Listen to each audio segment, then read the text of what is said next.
Hi, my name is Pamela Fuseli, and I'm the host of Popping the Bubble Wrap.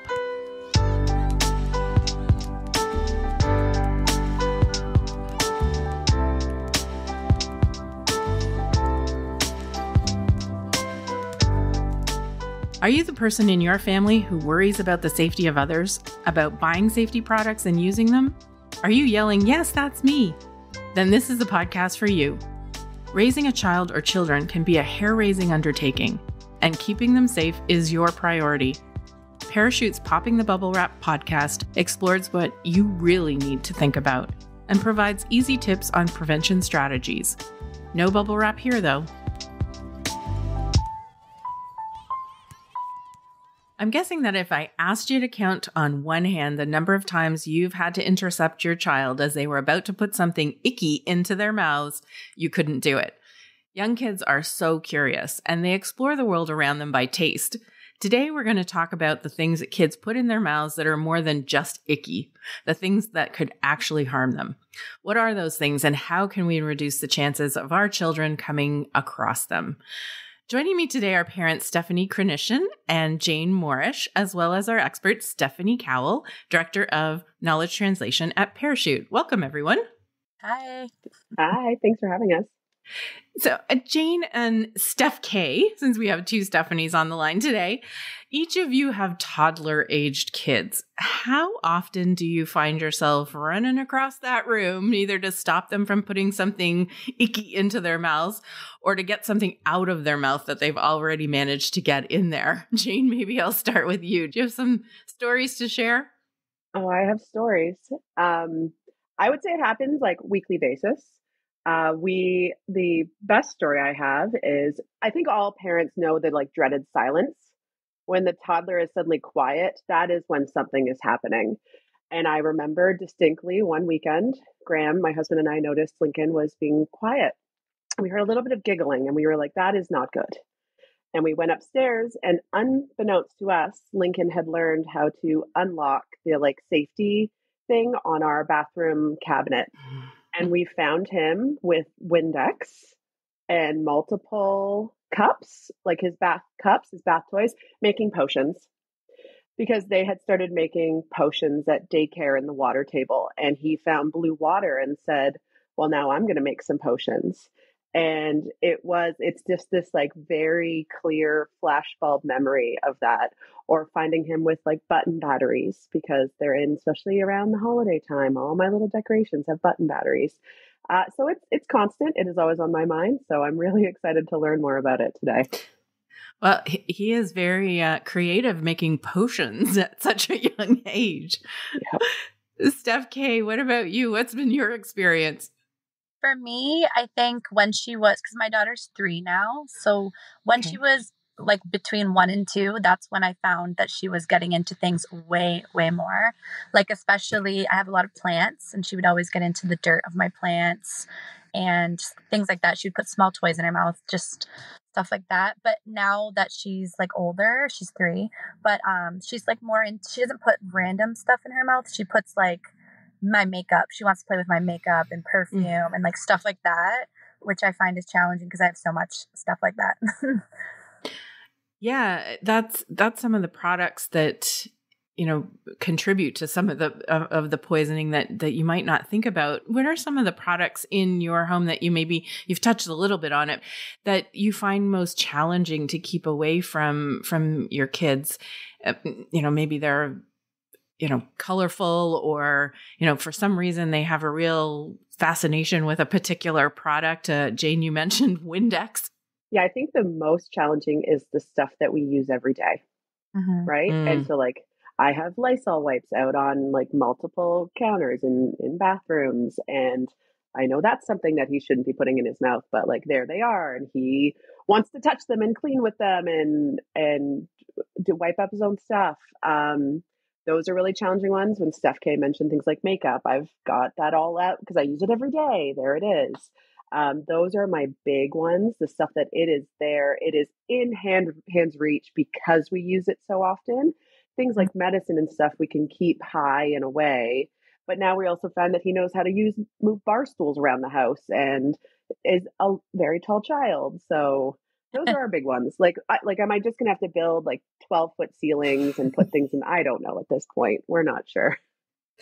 You touch on something. I mean, they can all of a sudden do something one day that they didn't do the day before, finding that bar stool and figuring out that they can climb on top of it. And as something that maybe, you didn't think about last week, but this week you got to think about. Steph K, what are some of the products that you mentioned, getting into plants and dirt and your makeup and things like that. But Jane was talking about things you use every day. Is that your experience as well? Yeah, I think a lot of like just bathroom stuff for me, like soaps and things that probably shouldn't be toxic, but I don't really know. But she loves playing with soaps and making potions as well. That's another thing she loves. And she likes using things from the kitchen, like cooking ingredients. Like she likes getting into flour, and that's like a huge thing for her. So stuff like that I would never think of. It kind of is funny because I think when I was a kid, I did the kind of same things. I love playing with flour and stuff too, but stuff you don't think about. Well, they like to explore and they like to do what you're doing. So you both mentioned makeup, they see you using those products every day or flour, cooking, then they want to be involved. They want to be doing the same thing that mom or dad or their, big sister is doing. So you can see how they integrate that into what their play is. Stephanie, can you talk to us a little bit? We've heard from Jane and Steph K about some of the things that they're worried about in terms of their kids getting into. What are some of the most common causes of poisoning for kids and other things that they swallow that are, dangerous to them? Yeah, so at Parachute, we work with the poison centers across Canada, and they collect data on the reasons that people call them and what kind of issues are at hand, which is really interesting data that we can look at to understand what children or people of all ages are being exposed to. And I don't think, based on the conversation so far, these will come as a huge surprise. So the number one reason that calls are made to poison centers for children, the first one is medications. And the most common type of medication that calls are received for are painkillers. So acetaminophen, ibuprofen, really common over-the-counter medications that we have in our homes. Following medications would be household cleaning products. Again, not a surprise based on the conversation. They are colorful, they are around, and particularly since the pandemic, we saw increases of these because we were doing so much cleaning in our homes. And then the third item would be cosmetics and personal care products. So mouthwash, lipstick, perfumes, nail polish removers. Again, those daily products that are in and around our homes that we may not, think twice about. There's so much to think about as a parent. So that's probably the reason why these are the products that kids are getting exposed to the most. And aside from that, there's always emerging areas we have to think about as our worlds are changing. So the introduction of cannabis products and cannabis edibles in a lot of homes, that's something we've seen increasing in terms of children being exposed and actually going to hospital. And the issue of button batteries was mentioned. Button batteries are in everything, like you said, Jane, and they're actually really, really dangerous and cause harm really quickly. It's not necessarily a poisoning, but does affect internal organs and can cause some really scary damage in kids. Thanks, Stephanie. So Jane and Steph K, do any of those surprise you? I mean, you did touch on a lot of them, but were any of those of surprise or anything that was missing off that list? I never thought about mouthwash. Right away, I was like, that is out. We have it. Link is 4. So he's had his first dentist visit. We're talking about how important it is to keep your teeth clean. We're talking about sugar bugs. That's the current kind of thing that's going on. Talk about sugar bugs. You got to brush and use your mouthwash. So it's a really positive thing we want him to do. I had never thought about the fact of the danger, especially because his toothpaste tastes really good. Like, why doesn't my toothpaste taste like that? So he likes it and I never thought about that. Wow. that is a big one. That is going to get moved when we're done recording today. And it's a good one to think about, Jane. The main concern with mouthwash really is the alcohol content. So there are alcohol-free versions available, which may also be an option that adds that extra level of security. Yeah, Steph K, anything that surprised you?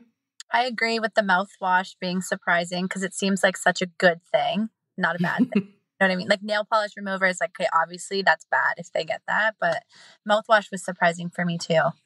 And lipstick, because my daughter loves lipstick. So I don't know what's toxic about that, but maybe if they eat it, probably. Yeah, and Steph K, again, you're nailing it. Exactly what you said. What we say about poison is it's not necessarily the item, it's the dose. Mm-hmm. So, we need medication to take care of things, and that's not a bad thing. But when there's too much, and same with so many products, they're not inherently bad, but a certain amount. And for children's little bodies, the effects they can have, that's when there's concern. So it's thinking about it in that light. Mm-hmm. Yeah, that's a really good point, Stephanie. This has been fascinating. We are going to take a quick break and we'll be back in just a second. Thanks to Amazon Canada, our supporter for season 2 of Popping the Bubble Wrap podcast. Welcome back, everyone. So before the break, we were talking about some of the products that surprised you as potentially poisonous. And Stephanie, I think you made a really good point about, the product may not in and of itself be poisonous. Like, Steph K and Jane talked about being surprised about mouthwash, which is actually meant to be used, and especially, as a product that's good for your teeth and your oral health, but in quantities, swallowed are dangerous. So what advice would you give to parents in general when it comes to keeping your kids safe from poisons in their homes? Yeah. So one thing you can do is, as much as possible, keeping products in the original containers that you buy them in, especially for products that come in child-resistant packaging, like medications. That's important. But for all products, what we'll see sometimes is people might move, for example, cleaners into a different package. Oh, I prefer this spray bottle, or I'd like a smaller jug, which is totally understandable for your realistic day-to-day life. But what happens then is we see products getting mixed up or not knowing what's in a container. And not only can that be dangerous for mixing up access to products, if you then have to unfortunately call a poison center or visit a hospital, you have no information on what was in that container to actually tell the healthcare professionals so that they can help out. So keeping things in their original container. The next thing is thinking about layers of protection. Jane, you mentioned having a product behind a cabinet lock. That's awesome. So we want to keep things in their original container, child resistant if possible. And then we want to lock them high and away if possible. So behind a lock, but also, okay, can we put it out of sight so they're not tempted to try and get it? Can we put it beyond where they can reach, knowing that even young ones that can't walk can already begin to climb? And because none of these are completely foolproof. But what we want to do is create those layers. So really what it does is buy time for you to notice, oh, wait, the little ones are being a little too quiet. I'm going to run in there and intervene. So it buys that time to intervene, which is really important. That's really good advice. And Jane, I think your example with the, Link getting up on the bar stool and that and being too quiet, you're like always suspicious. We have Stephanie here to answer any questions. Are there questions that you have that you'd like to know about, poison products, or if something's poisonous, or how to take steps? And even do you know how you call the poison center if you do have an incident that you need some help with? Jane, maybe I'll start with you. I have a question. I would like to know the best evidence informed practice around talking with your kids about this. I remember we were talking with Lincoln, you don't touch medicine. It can hurt you. But then he was like, well, when he had a fever, he didn't want to take his Advil anymore because it was dangerous. No, these are chemicals. They're bad. But then he was like, well, then why are you cleaning with them? Which is a whole nother question. But like fear appeals, I know there's there's research that shows those aren't great. You don't want to scare your child out of not wanting to touch things. Is there anything kind of like a middle ground around talking with your kids about this that shows them these are dangerous, but have a place as well? Yeah, that's such an important consideration. And language is so important. You're teaching your little ones so many things. Pam, I'll start, and I don't know if you have any additional thoughts, but one of the things we think about is kind of the flip side of that is how we don't want to talk about certain products. So, for example, when it comes to medications and vitamins are another top poisoning exposure for kids. What we don't want to do is describe them as candy or treats, or sometimes we use language because we want kids to take the vitamin, take the pills. Oh, it's just like candy. So one of the things we emphasize with parents is to avoid that type of framing where you're trying to entice kids by comparing it to candy and treats, because what we don't want to do is then have kids on the hunt for those treats. And again, coming to the fact that we have other types of products in our homes, like forms of edible cannabis that really, really can come in the form of treats. We do need to watch our language in the way that we talk about that and the strategies that we use. Pam, do you have more to add on that? I think, Jane, I wish I had a great one solution for you. I think the first thing you have to do is know your child and, how inquisitive are they? How much are they watching you? And they're watching you a lot. So what do you take in front of them versus not? And so I think tailoring it to what they can understand as well. Like sometimes you take this, but you only take this at certain times, and to, ask it before you eat anything, and we've heard that mentioned when you think about allergies and kids with food allergies, about asking an adult before you take anything just in case. So I think those are some suggestions. But knowing your child and what they can understand and what kind of language, the comparison I think is a good thing to stay away from, but there may be other kind of scenarios or stories that you talk about with your kids that you can integrate that kind of thing into. Steph K, do you have any questions before we wrap up? I was just going to ask if there is a specific line to call for poisoning, or if you just take your kid to the emergency, because I would just take my kid to the emergency. I don't know if there's another option. Yeah, that's really important knowledge for parents and actually everyone in Canada to have. So in Canada, we have 5 regional poison centers. But the good news is that we now have a toll-free number in Canada where you can call from pretty much anywhere in the country, and you will be connected to the poison center appropriate to where you're located, which is great because that also means that if you're visiting family in another province or territory, it's the same number and you don't have to worry about that. So the toll-free number is 1-844-POISON-X, 1-844-764-7669. And that will connect you with the best available poison center based on where you located.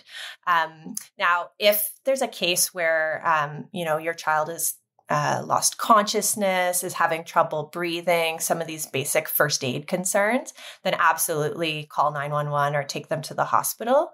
But in most cases, the poison center can be your first stop, and they will say, don't Google, call us right away.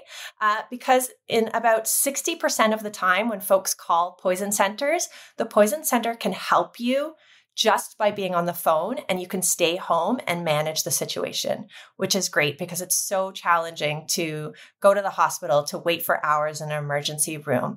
They have expert training and can really help and support you. So we really encourage folks, if it's not an absolute emergency, give the poison center a call. Stephanie, Jane, Steph K, I really appreciate the time that you've taken to come on the podcast and talk to us about your experiences with your kids, about things that might be poisonous, about poison prevention. I really appreciate it. Thank you so much. On the next episode of Popping the Bubble Wrap, we will be talking about sleep environments for your kids.